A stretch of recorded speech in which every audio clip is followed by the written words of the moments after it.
نبی صلی اللہ علیہ وآلہ وسلم کی پیدائش کا جو مہینہ، سال اور دن کون سا ہے؟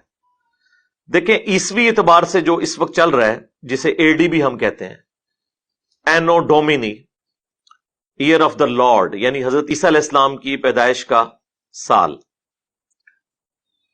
عوام میں تو مشہور ہے کہ یہ after death of Jesus Christ ہے۔ یہ بالکل غلط ہے، ایسا نہیں ہے۔ اس کا مطلب ہے، لیٹن زبان کا یہ ورڈ ہے، ایئر آف دا لارڈ، آقا کی پیدائش کا سال۔ اب چونکہ زیادہ تر ایتھیزم کا زور ہے، بلکہ ایتھیزم بھی نہیں کہنا چاہیے، سیکولرزم، جس میں مذہب کی کوئی اتنی امپورٹنس نہیں ہے، تو اس کے ایکویلنٹ انہوں نے ایک ورڈ اب ڈیوائز کیا ہے، سی ای، کامن ایرا، اور B E C, before common era, یا کامن ایرا بھی ہم بول دیتے ہیں اردو میں۔ ویسے جو شروع سے چل رہا تھا وہ اے ڈی اور بی سی تھا، بیفور کرائسٹ، اور اے ڈی اینو ڈومینی، یعنی جس سال حضرت عیسیٰ پیدا ہوئے۔ تو ہمیں یہ فخریہ طور پر اے ڈی لفظ کو یوز کرنا چاہیے، اس کا تعلق ایک پیغمبر کے ساتھ ہے۔ اس اعتبار سے نبی علیہ السلام کی جو پیدائش کا سال ہے وہ 571 ہے، جو آج 2 اکتوبر 2022 ہے۔ تو یہ جو ہمارا سن عیسوی چل رہا ہے، اس میں نبی علیہ السلام کی پیدائش کا سال 571 اے ڈی ہے، بمطابق 22 اپریل، جو کیلکولیشن سے پتا چلتا ہے۔ اور آپ کی ڈیتھ کا جو ایئر ہے وہ 632 ہے، 8 جون 632 عیسوی۔ عرب کے اندر اس وقت سال نہیں چلتے تھے، بلکہ بڑے بڑے ایونٹس کے ذریعے سالوں کو یاد رکھا جاتا تھا۔ نبی علیہ السلام کی پیدائش جس سال ہوئی، اس سال بہت بڑا ایونٹ ہوا، عام الفیل والا واقعہ، جو قرآن میں بھی اللہ تعالیٰ نے رپورٹ کیا۔ ابراہ کا لشکر اللہ تعالیٰ نے برباد کر دیا تھا، جو خانہ کعبہ کے اوپر چڑھائی کے لیے آیا تھا۔ نبی علیہ السلام اس سال پیدا ہوئے۔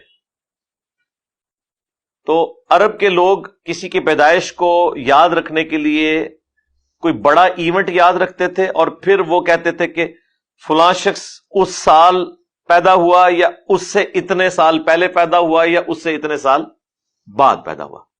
جس طرح ہمارے پاکستان میں بھی میں سمجھتا ہوں 2005 کا جو زلزلہ ہے وہ ایک بہت بڑا بینچ مارک ہے، اس ایونٹ کے اعتبار سے لوگ بات کرتے ہیں۔ ہمارے جہلم شہر میں 1992 میں بہت بڑا سیلاب آیا تھا۔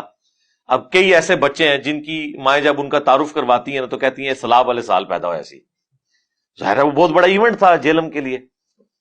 ایون آج بھی میں آپ کو بتا رہا ہوں کہ یہ حوالے استعمال ہوتے ہیں۔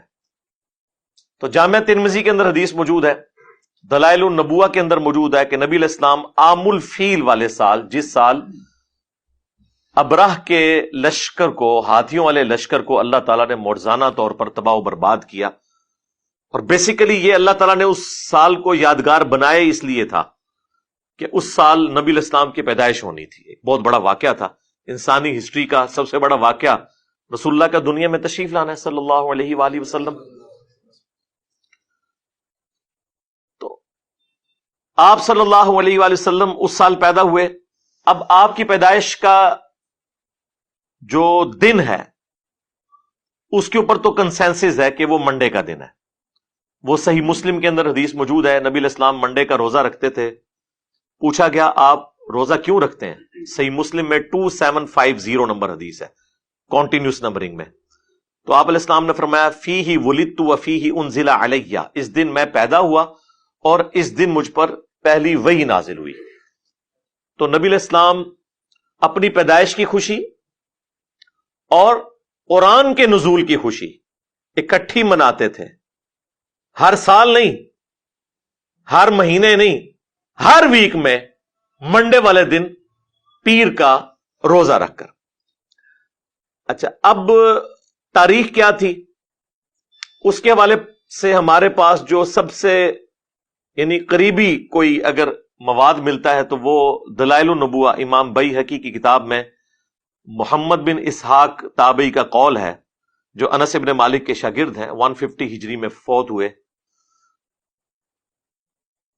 وہ کہتے ہیں کہ نبی علیہ السلام عام الفیل والے سال 12 ربیع الاول کو منڈے کے دن پیدا ہوئے، اور آلموسٹ یہی الفاظ شیعہ کے ہاں اصول الکافی، جس طرح ہمارے ہاں صحیح بخاری ہے، ان کی جو حدیث کی ٹاپ آف لسٹ کتاب ہے اصول الکافی، اس میں جو 110 نمبر چیپٹر ہے وہ نبی علیہ السلام کی پیدائش سے متعلق ہے، اس میں بھی موجود ہے کہ نبی علیہ السلام 12 ربیع الاول کو پیدا ہوئے۔ لہذا منڈے کا دن 12 ربیع الاول کی تاریخ یہ اہل سنت اور اہل تشیع کے ہاں کتابوں کی حد تک تو ایگریڈ اپان ہے۔ پریکٹیکلی شیعہ جو ہیں وہ 17 ربیع الاول کو منا رہے ہیں، اہل سنت میں جو بریلوی مکتب ہے وہ 12 ربیع الاول کو ایمفیسائز کرتا ہے، جبکہ اہل حدیث اور دیوبند 9 ربیع الاول کی بات کرتے ہیں۔ اپنے اپنے طریقے سے سارے منا ہی رہے ہوتے ہیں، کوئی اسے امام الانبیاء کانفرنس کہہ کے مناتا ہے، کوئی سیرت النبی کانفرنس کے ذریعے، کوئی میلاد مصطفیٰ کانفرنس کے ذریعے صلی اللہ علیہ وآلہ وسلم۔ بہرحال اس کے اوپر اتنا تو کنسنسس ہو چکا ہے کہ ربیع الاول کے مہینے میں ہمیں نبی علیہ السلام کی سیرت کو، آپ کے کردار کو، آپ کے معجزات کو، آپ کے دنیا میں آنے کے مقصد کو ڈسکس کرنا ہے۔ جمعے کے خطبوں کے اندر تمام مکاتب فکر کے لوگ ڈسکس کرتے ہیں، اور اس پہ اجماع ہو چکا ہے۔ تو اجماع خود بہت بڑی دلیل ہے۔ المستدرک للحاکم میں یہ حدیث موجود ہے، المعجم الکبیر طبرانی میں بھی، کہ نبی علیہ السلام نے فرمایا کہ اللہ تعالیٰ میری امت کو کبھی بھی گمراہی پر جمع نہیں ہونے دے گا، جماعت پہ اللہ کا ہاتھ ہے۔ جماعت سے مراد یہ پارٹیاں نہیں، یعنی پوری امت جس چیز کو صحیح سمجھ رہی ہوگی وہ درست ہوگی۔ اس حد تک تو امت صحیح سمجھتی ہے کہ محرم میں اہل البیت کا ذکر ہو، رمضان میں رمضان کا ذکر ہو، روزوں کا ذکر ہو، اس کے مسائل بیان ہو، ربیع الاول کے موقع پر نبی علیہ السلام کی شخصیت کو ڈسکس کیا جائے۔ باقی یہ جو کچھ اپنے اپنے انداز میں جو میلاد منایا جا رہا ہے دنیا کے مختلف کونوں کے اندر، جھنڈیوں کی شکل میں، جلوسوں کی شکل میں، خانہ کعبہ شریف، روزہ شریف کے ماڈل بنا کے، اب تو اس لیول تک لوگ چلے گئے کہ ان ماڈلز کے سامنے کھڑے ہو کے دعائیں بھی کر رہے ہوتے ہیں، اور ان کے اپنے علماء چیخ رہے ہوتے ہیں کہ یہ کیا حرکت کر رہے ہو، لیکن ان کی بات کوئی ماننے کے لیے تیار ہی نہیں ہوتا۔ زیادہ زور اس لیے نہیں لگاتے کہ انہیں خطرہ ہے کہ وہ ہم پہ ہی نہ فتویٰ لگا دیں کہ یہ بھی کہیں انجینئر کو تو نہیں سنتا، تو اس لیے پھر وہ ایک خاص لمٹ کو کراس نہیں کرتے۔ یہی ہوتا ہے جب آپ سنت کے راستے کو چھوڑتے ہیں تو پھر ایک ایکسٹریم لیول تک چیزیں چلی جاتی ہیں جو آپ کے قابو نہیں آتی۔ ہاں، جہاں تک اللہ کو منظور ہوتا ہے وہاں تک اللہ تعالیٰ کی غیبی تائید ہوتی ہے۔ تو غیبی تائید اس لیول تک تو ہے کہ ہم ربیع الاول میں ڈسکس کریں، کیوں نہ کریں، یعنی اس سے بڑا کوئی موقع نہیں ہے کہ نبی علیہ السلام کے پیدائش کے مقصد کو، آپ کی سیرت کو، آپ کے معجزات کو، آپ کی صورت کو، ان ساری چیزوں کو ڈسکس کیا جائے۔ اس میں کوئی دوسری رائے نہیں ہے۔ یہ تو بہت بڑی بدبختی ہے کہ کوئی اس مہینے کے اندر ان چیزوں کا ذکر ہی نہ کرے، اور ہر اوٹ پٹانگ ٹاپکس جو ہیں وہ اپنے جمعے کے خطبوں کا حصہ بنا لیں، پولیٹیکل ٹاپکس بھی، اپنے فرقوں کے فضول قسم کے ٹاپکس، ان کو تو ڈسکس کریں، اور نبی علیہ السلام کے دنیا میں آنے کے مقصد کو، آپ کے میلاد کو، آپ کی سیرت کو، آپ کی صورت اور معجزات کو ڈسکس نہ کریں، تو یہ تو بدبختی کسی کی ہو سکتی ہے۔ اور اس لیول پہ چیزیں شروع سے چلتی آ رہی ہیں۔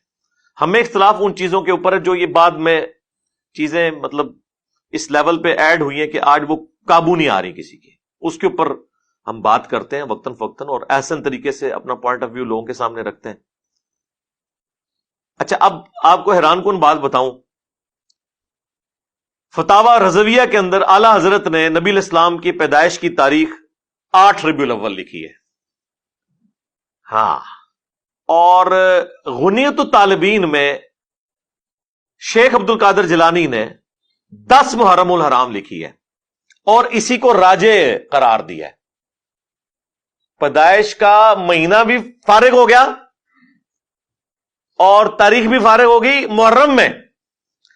اب ہمارا ایک معصومانہ سوال ہے کہ آپ لوگوں کا یہ دعویٰ ہے کہ جو اولیاء اللہ ہیں، اور پھر آپ کلیم کیے ہوئے ہیں شیخ عبد القادر جیلانی کو اپنے بنائے ہوئے اولیاء میں سے، ہمارے جو اولیاء ہیں نا ان کے سردار تو خلفائے راشدین ہیں.